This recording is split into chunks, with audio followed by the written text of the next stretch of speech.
Welcome to the Newswire with me, your host, Tyler Dickerov. I am convinced today we're going to go all over the place, but bear with me. We're going to talk today, starting off with jobs, layoffs. Man, it's hitting, it's seeing left and right. I just read something, Alex, that in the last 2 months, October, November, more layoffs than we've seen in 20 years, even though That's it's crazy. kind of a quiet conversation. You know, we've seen a little bit. Verizon just laid off 15,000. We know Amazon laid off a bunch of people. Starbucks is in the middle of laying off a bunch of people. They just don't know it yet, but it's going to happen. Right. And, Yeah. I have a friend who was laid off over the last week. And one of the pieces where we're seeing a lot of these layoffs isn't necessarily frontline workers. It's a lot of middle managers. It's a lot of, I will say, organizational compression is what we're seeing with a lot of these layoffs. Glad to be here with you. What do you have for us today? Oh, man. I mean, we were talking about it over the weekend like we always do, and then into the morning about what we should talk about today, and just jobs kind of stood out to you and both to me. I mean, over the course of the last few months, honestly, I mean, it felt like there wasn't a week where you couldn't find a headline where there was job cuts somewhere, right? Whether it was Amazon, Starbucks, now you got Verizon cutting 15,000 jobs, Volkswagen. I mean, there's just tons of large companies, Boeing earlier in the year. I mean, just all over the place. And well, like we noted it last week that the impending holiday season, typical busy season, shipping, retail, is in the lowest hirings that they've had in, more than a decade. Yeah. It seems to be, go ahead. What's your take on all of it? I mean, okay, this is what I wanted to say about this. This, when the president came in, when Trump won, there was a year ago now. Took office 9 months ago, came in because won a year ago. Yeah, one of the biggest things was that he wanted to do was, because we were suffering from a ton of inflation, there was already some job loss then. Inflation was high, home prices were super high, everything was high, to bring back manufacturing and jobs into the country. And the thing about that promise is it spiked, right? The market spiked, everyone was rah, like everything was, you felt great. But then you have to settle back into reality, right? You can't just move an oil tanker that's heading south so quickly, right? And that's kind of my analogy. Well, you can't just have it the snap of your fingers. It takes a lot of momentum to shift the oil tanker a different direction because the ship is so massive.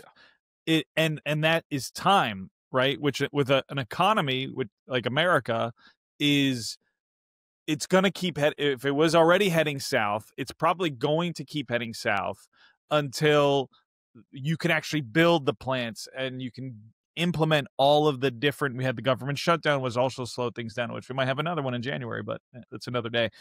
So you have all these roadblocks, and that oil tanker, which is the economy, is going to continue to head south until, like you and I discussed, and I agree with this, probably late next year, you might see that the tanker move back up north, because it just takes time to actually execute all of the things this regime wants to do, in my opinion, from an economic job stability standpoint. So what do people do? I think what in the article that you sent me, which people are doing, which I think is smart, is taking on multiple jobs. If the jobs are weak, I think one of the articles, Tyler, what was it? 55% of Americans felt their jobs. It's an AP article, and it says workers turn to polyworking to combat frozen salaries inflation. Here's what I used to know this as. I work 2 jobs. Like, I mean, we got this new word for it because it's like maybe new, and maybe it's this generation's new. Like, quickly thinking, I think of my wife, who, when she started into her career doing hair, she did hair. Like, she worked in the salon with a lady. She assisted. She was building her own clientele. And then she worked at a restaurant as a server. And she actually made more money as a server than she did doing hair. Well, eventually she built up her hair clientele. She was able to adjust, had her own hair business. She no longer did the serving. And it's just kind of like, that's what people do. Like, Right. you hear the stories every once in a while because sports season, right? And kids, players talking about, their parents being dedicated. My mom, she worked 2 jobs. She worked 3 jobs. Right. This isn't normal. I think what's different is we're seeing this now happen in like salaried positions. Like I have a friend who runs a marketing agency, and he was telling me where he was his schedule and so many remote work. Like your schedule is kind of your own. Get your job done, do your others. And I think most people are like, that's cool, do that, that's fine. And he wanted to schedule a meeting, and they're like, well, no, I'm at my other job. And he's like, Right. what? Like, what? And I think for, again, a generation, me at 46, for someone that's maybe 32 and is a business owner, job owner, they're like, what are you doing? You should be only working for me. And it's like, dude, that's not the world that I knew. Like, as you're early in your career, I look back, and even when I had my nutrition business, I wish I would have done another job. Now, I was doing other things. I was coaching. I did other things. I worked, kind of not like a job, but I had other forms of income just because, like, I do things on vacations. Like, I would take a vacation week from my job and go work for a buddy. Like, I just did that to make extra money, help a buddy. Like, that was normal to me. And now we're talking about it is, polyworking is this new thing in order to save money to build a house, or buy a house, or to have enough money to pay off school loans. And I'm like, duh, that's what you have to do. Well, yeah, I agree with that. I think people for generations have worked multiple jobs. I think a major differentiation too this time, which you alluded to earlier, was these job cuts are coming from like this mid-level white collar management level because of this compression and also our AI, right? Eliminating just a lot of the, I don't know, minutia that was probably in that area, that like mid-level management area that they deemed to be unnecessary. So now you have a bunch of 30 to 45-year-olds, going, I was making 120, 150, maybe even 200 grand a year. And now I'm at nothing. Inflation's high. Home prices are high. Insurance is high. Food's high. Beef is high. I got to work 3 jobs to get to where I was, to making 120 or 150 or whatever. And then I think the interesting layer here, and I just read this morning, picked up, and I think it adds to this conversation. And this is a article that came from the Harvard Business Review, came out a couple weeks ago, October 22nd, and it goes, middle managers feel the least psychological safety at work. Well, we're discussing the reason why, because that's, it's rarely the C-suite executive, the chief financial, the C-suite, they don't get laid off. Usually low, bottom of the tier, bottom out of the hierarchy, you would expect some turnover there. And if you're in a sales, if you're a productive, position, you're probably not getting cut, especially this time of year where organizations are trying to drive sales. If they're cutting that middle management, they're trying to compress their organization. This is, to me, it's a function of, we're trying to make our books look good going into the end of the year. I think that's a big part of it, especially as I'm looking right now. We continue to see the stock market year over year. We're at about 12 to 13% higher. From the lows this year, we're almost 20% higher. And what I really truly believe, and I wonder what's going on right now, if we know sales are slowing, we look at our expenses, we're like, why do we? I think there's a lot of companies that are trying to meet the forecast. Well, which is sad. I mean, but it's true. You're right. It's like that Santa Claus rally. Isn't that what they call it? They want that Santa Claus rally late. The executives and the sweet want their sweet bonuses. Yeah. The the Clark Griswold bonus. I am dreaming of that pool and the diving board. And he's looking through the window and the girls out there and he's fogging up the glass. Classic. Oh, that was such a good movie. But it's, I think that's what's going on right now is, because of this turmoil, going back to your statement, dude, it takes a while to turn this ship. Yeah. And, I agree. When I look at it, what are the two things, if we look at it, we're right now compared to a year ago, what is different? Interest rates are lower. Interest rates are lower. Even in my state that has the arguably, give or take, highest gas prices in the country. Gas is lower here. I don't know about gas prices are lower, which, those two things right there, those two things, give them time, that will reduce the cost of products. Well, the problem is the products we're consuming today largely were made, produced, manufactured with the price of goods, labor, all those things 6 to 12 months ago. Right.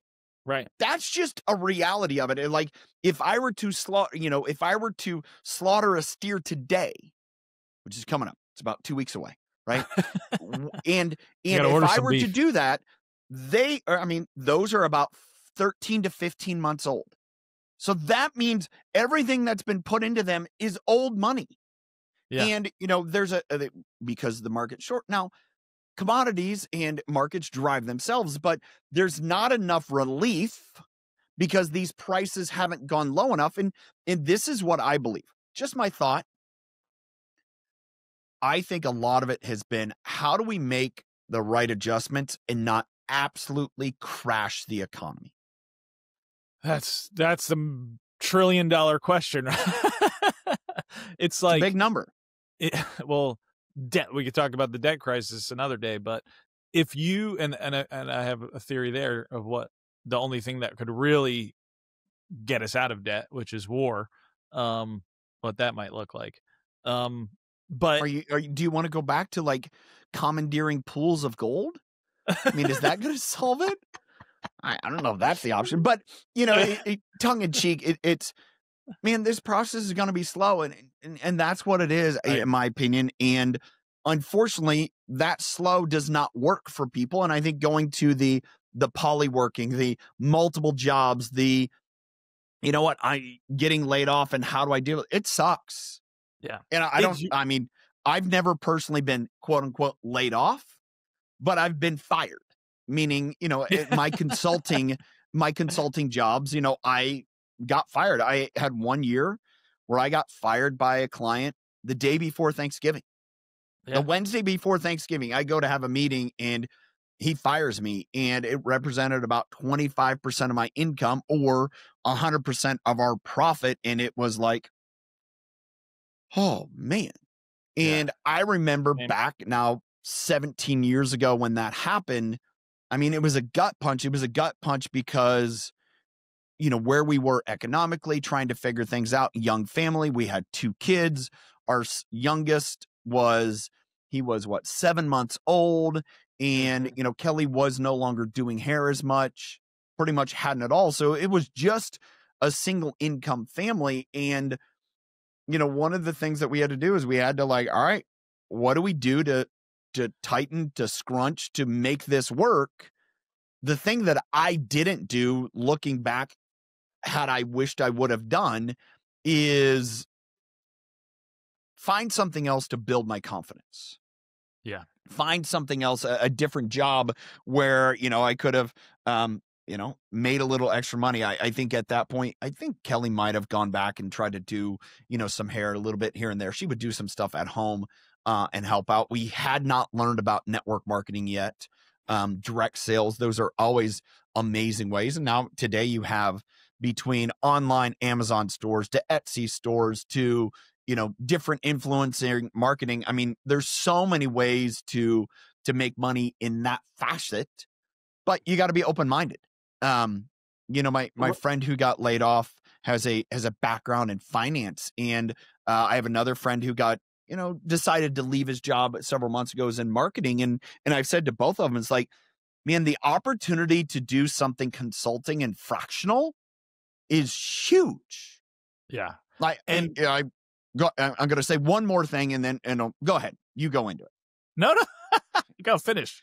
You Well, gotta I was going to finish. say I have another friend who, I think it was about just over a year ago, had been a long tenured human resource officer and got laid off as well. And he ended up pivoting and starting his own human resource consulting business. And now he's a fractional HR director for, I think the largest company maybe has 70 employees on down to, a handful of employees. And a lot of times those organizations don't have the resources bandwidth to hire someone full time, and Yeah. he's provided a service. And, we were talking about this last week, and he goes, I'm so grateful. I'm so Yeah. grateful I'm doing. And I think that's the opportunity that we live in today is, it's be willing to just think outside the box. Yeah. And Look, that's something that I didn't do 17 years ago that I yeah. implore people, hey, it's not a dead end and it sucks. And, again, I've been there. It's been a long time. But at the same point, man, the ability to look where I'm at now is like, man, think outside the box. And there's so many different ways to, whether it's from virtual to fractional, to use your expertise. It's just ask around. Yeah, I agree. And there's so much online education, whatever you're looking to get into, be passionate about it, because if you're not really interested in it, it's going to kind of become a dead end for you. You just find things you can, Tyler, you can almost make money doing anything. There's people that make money online making videos of opening Pokemon cards. It's like, I met a guy a couple weeks ago at an event. He runs a Netflix style business for jigsaw puzzles. There you go. So he's, rents out, sends out jigsaw puzzles. Like, I think his inventory is like 50 or 80,000 jigsaw puzzles starting during COVID. Cause like, what do people do? And now he goes, the business continues to grow because once you make a puzzle, like, what do? Do you like frame it, put it up on the, no, you like, all right. Make another puzzle. Yeah, like you're coming into the holiday season, people come over, like what fun thing can you do? Or, I know people, they'll do this, they'll have like a jigsaw puzzle on their coffee table and it just sits there and you just get bored and you're just like every day you just do a little bit more, a little bit more, a little bit more. And that's the thing. It's like you say you just lost your job and you have this mind. I think it's mindset, Tyler, too. And I'd love for you to talk about mindset. Is you can't think that the world has changed. The job economy has changed. Those jobs that you saw, if you're that, 30 to 45-year-old, where there's a pension plan and a 401k, those are going to be few and far between. It's really, to what you said, how do I take the knowledge and skills I have and become, a fractional worker, or start my own little small business, or find something where I can drive and build a business. Because I do think that some of the people that get stuck in a rut don't change their mindset of like, oh shit, the world's changed. Like they're not hiring these jobs anymore. They're not creating them. Here's two layers to that. The reason why that moment 17 years ago was difficult is I needed to be able to, I needed to realize what my real job was. I didn't know. I thought my job was creating diets for cows. It wasn't. It was working with people.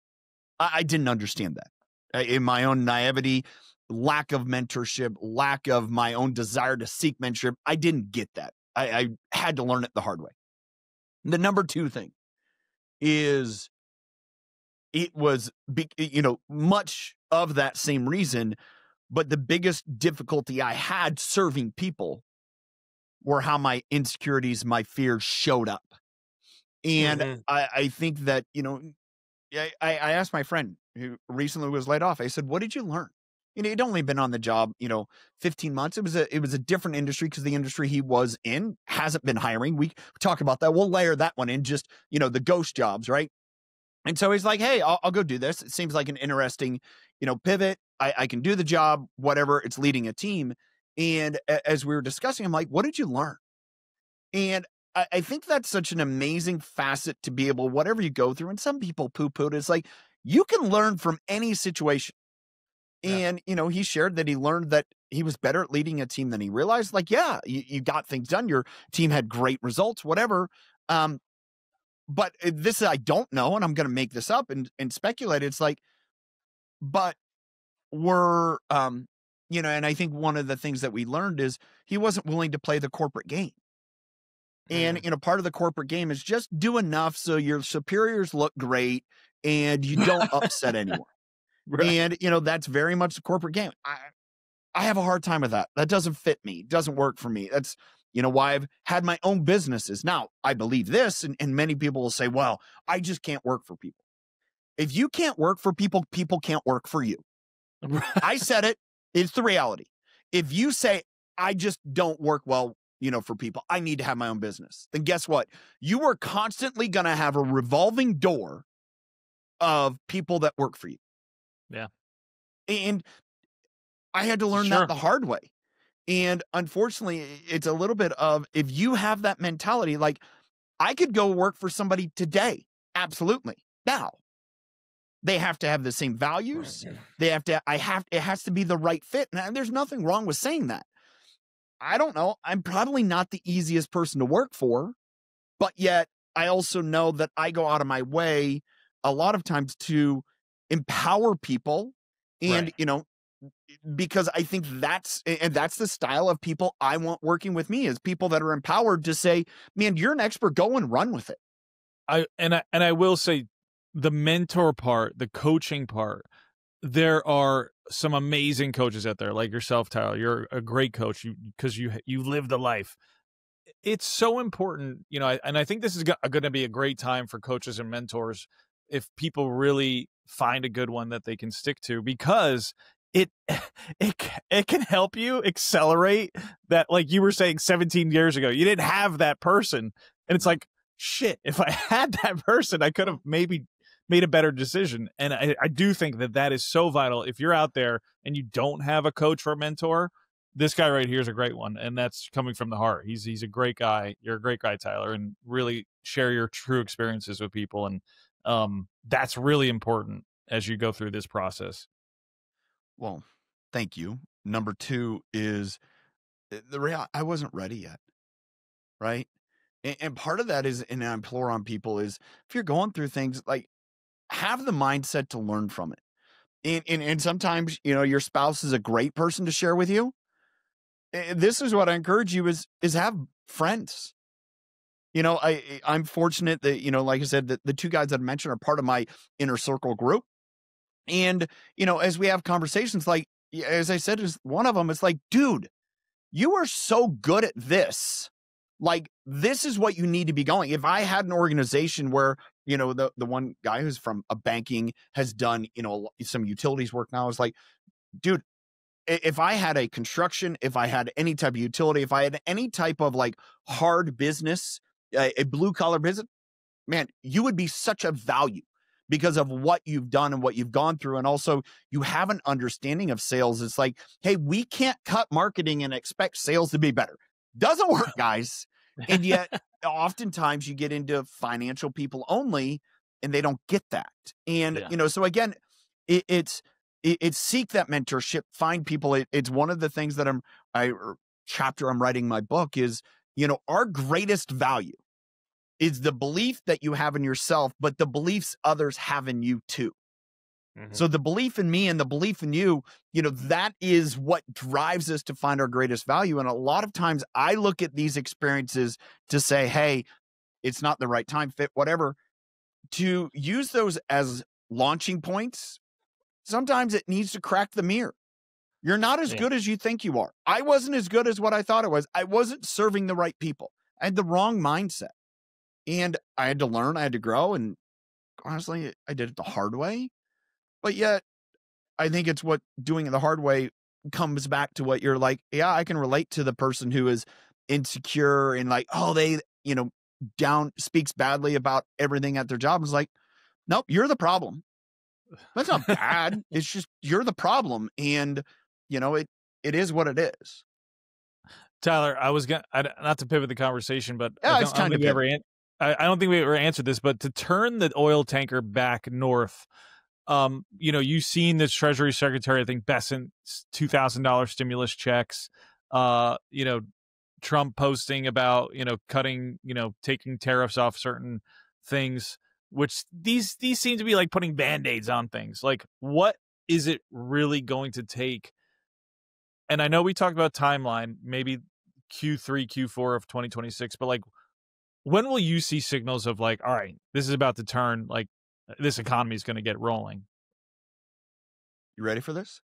Yeah. You and I talked, I think it was last week, 2 weeks ago, and it got a lot of, I find the most like the biggest keyboard warriors are on TikTok. It's not LinkedIn. It's not X. It's not Instagram for sure. TikTok, dude, people are just like, they'll say anything mean and stupid. I mean, it's amazing. And, there's a lot of irons. Like, there was one comment because I said, yeah, you get laid off, go find a blue collar job. Like, just be willing. Like, yeah, be open-minded. Get over yourself. And they're like, it's not that easy. I'm like, yeah, it is. Go walk into a job and say, what's the lowest job you have here? I'm willing to do it. I'm willing to learn. Guess what? Yeah. If you're that good a worker, if you're that smart, someone's going to take notice. I'm like, dude, I need to put you somewhere else. Yeah. Like, oh, you're such a value. You were used to be an executive. You had this leadership. You had these skills. You will learn more about yourself if you go out and do in the state of Washington, a $17 an hour minimum wage job. Yeah. You will learn more about yourself. Well, unemployment, whatever else, and those finagle. But it's like, just be willing to go. And if you have somewhat of an interest, find a blue collar job and be willing to do the hard thing. It sucks, but do it. Because if not, you're your own problem. Like, you are. And I'm sorry if you don't like that. It's like, it's not that easy. Yeah, it is that easy. But you got to swallow your pride. And it's rather abrupt, but it's just like, are you willing to make it work? Are you willing to do the hard thing? Because if you're not willing to do the hard thing, quit asking for a handout. Yeah. I'm sorry, whether it is. I want to go to this. We talked about jobs. We talked about these changing jobs. One thing that was reported, this came just a couple of days ago. And we've talked, I think, about this before. 1 in 3 U.S. job listings go nowhere. 1 in 3 job listings go nowhere. They're creating a ghost job economy. I've heard about this. I've talked to people where they will go through about this 400 to 500 to 1,000 submissions for job and get nowhere. And, what I've heard from people and what this article kind of talks into, describes is, well, one of them is because if they have job openings, it seems like our company's doing better than what it is. Listen, I've talked to people about this too, and they've applied to hundreds of jobs, and it just seems to end a road to not even interviews. They just get bounce back emails basically saying, oh, sorry, unfortunately, we're whatever. I'm not interested. Yeah. Good luck. And there's got to be some legal case here. I don't know. So that's one where I've talked to other people is they have that open just because they might find a diamond in the rough. I'm like, wow. Man, that's okay. Like, we get somebody that gets laid off and we have a regional director, job opening that we're not hiring for, but then all of a sudden we get this great person. I'm like, is this kind of like saying that, you're, you'll take in, it's kind of like the NFL saying, all right, if we have an all pro player out there who gets cut, and if we leave a roster spot open all the time, or say we have roster spots open all the time, they're just going to magically happen here. Like, no, like, just fall into their lap. Use this to get back to your question. When is the tide going to turn? The tide's going to turn when we do have more people going to those blue collar jobs and we start to see that rebounding. That's when the tide's going to turn. Okay. We're going to see the tide turn when, we start to see more and more blue collar jobs, in the jobs like the job announcement. When people the are jobs going to numbers. those jobs because they're available, when people they are are. going there in that industry, those industries, that sector is growing, that's when we'll turn.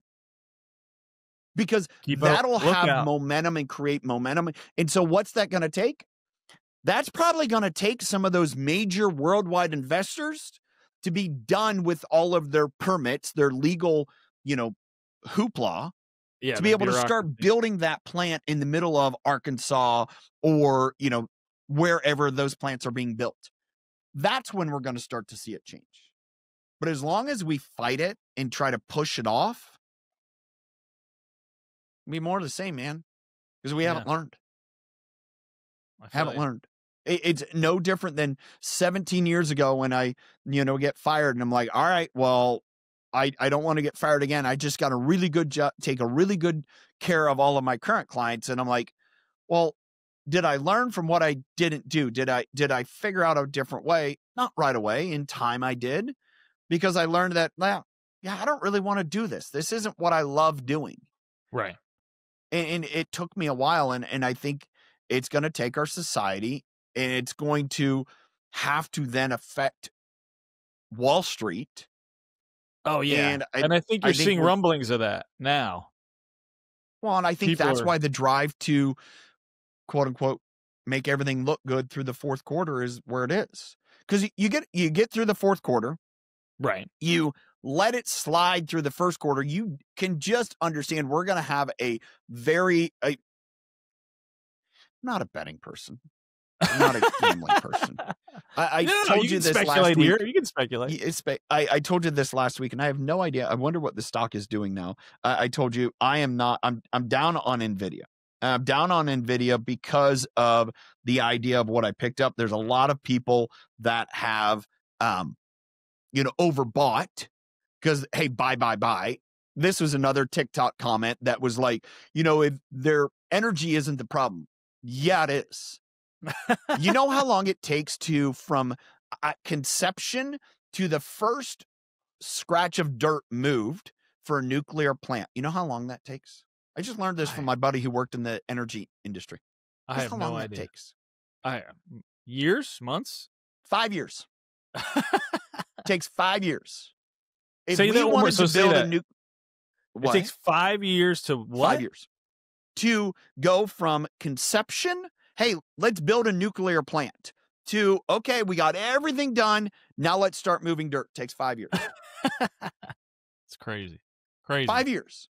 So when we look around and say we have a greater energy demand because ChatGPT uses 10 times the amount of energy compared to Google, we have all these electric cars that are pulling off the grid. We have all of this energy demand in, solar and wind. Don't really, they're a little bit. Not a lot, a little bit. Much. Yeah. And so when you're looking at saying, oh, yeah, when people are commenting like, yeah, we don't have enough energy to run all the chips that we have, probably an oversold market. I agree. So those are my speculations. And again, what's going to drive that comeback? You have more workers that are willing to go do concrete work, groundwork, plumbing work, structural work, electrical work, you name it. You got more workers doing those things, then you'll see it rebound quickly. Until then, we're going to be grinding along. Grinding down. We could be grinding down for a little while, for about a year. And again, I think, the great thing about that is, and this is what people don't understand, in my opinion, and this is, you go back to people that have maybe, sociologically studied Europe. Europe's decline happened when they were no longer a entity, domestic producing entity. When they started importing everything and it was just a service community, that's when they went downhill. So what happened over the last 25 years, they created the EU to protect a lot of their, personal goods. If you travel to Europe, it's awesome because you have all these little small producers. It's very, I would say farmers market, all those things, because they protected, as opposed to letting production come in from any third world country that Yeah. was lower cost. Local What have develop. we Yeah. done in the US? We've been a race to cheaper, cheaper, cheaper, brought in everything. And now we have a society sitting around and saying, well, why don't we have jobs? Because we gave those jobs away at the pursuit of lower cost. Higher regulation here because we wanted to make it better, safer, whatever else. We force it all away. Well, to change that means you need to bring back, those jobs, and it takes a And while. I think that was the plan. That was the plan all along, is bring back as many jobs into this country as possible, which doesn't happen quickly. And you'll probably see in, years 3 and 4 some of those things come to fruition, and the tide shift. But it's going to take time, and unfortunately pain comes with that change. I don't know this. I just wonder. And again, Europe's got their own problems, right? They're not perfect. Don't get me wrong. Europe's got their problems. How much are, I would say, jobs that do work with their hands, artisans, plumbers, workers? I wonder how much more revered they are in the society in Europe. Here we have so much of a society that reveres the banker, the executive, the the doctor, the lawyer. Yeah, the epitome of the white collar is, we celebrate. And you look and you wonder, and again, I just don't know this, how much those economies really do appreciate. I know, and there's been some challenge because I know agriculture is challenged in some areas in those countries, but yet, when you think of the artisan producers, the small farmers, the tile men, the guys that, do tile work, to carpenters, the fine craftsmen, stonemasons, very revered. Yeah, very revered. Whereas those artistry things, they're revered here when you need them. But if you were to go and say, hey, my dad is an amazing carpenter or stonemason, you'd be like, well, that's what he does. He doesn't own, like, he's not a real estate magnate to whatever else. He's not an angel investor. He's not a tech, he's not an oil and gas, whatever. Yeah. Like, hey, I work in finance. Yeah. The best oil and gas people, the people that are willing to get their hands dirty. I was going to say the guys on the oil rigs. Yeah. Or the speculators. I did watch the first episode of Landman season 2 last night. So that's what I'm thinking about a little bit. Anyways. With that, Alex, here's my encouragement for people is sometimes, a release from a job can be the best thing for you. And that's not without difficulty. It's not without challenge. It's not without, again, some severe stomach ache. I get that. But look at it as an opportunity to, it's the, are you going to be a bouncer or a splatter? Meaning when that ball hits the ground, is it going to splat or bounce? And I encourage you to bounce. Look for ways to bounce. Alex, any final words? Yeah, no, I love that. It's just, I've gone through those times as well in my life, and it's all about how you react. Are you going to be depressed and how are we going to do this and that, or just sit down and focus? What am I going to do to hit my goals, to reach my goals, to support my family, and put your head down and focus. And when you do that, things will happen for the best. And it sometimes is for the best. I've experienced that in my life. So stay focused. And I think along those lines are being willing to ask people close to you. Yeah. And different people. Hey, what do I do that's of value that I can't even see and understand? And then, be also willing, if you're in the right mind space, to say, all right, where do I make it harder? My intensity made it harder. It did. Plain and simple. And I had to learn to own that. So with that, thanks for watching. Thanks for being here. Remember to subscribe, hit the bell on YouTube to be notified whenever we drop new content. And if you're on the socials, would love to interact with you, share your thoughts, share your ideas, and whatever you took from this episode. Till next time, choose to lead with impact.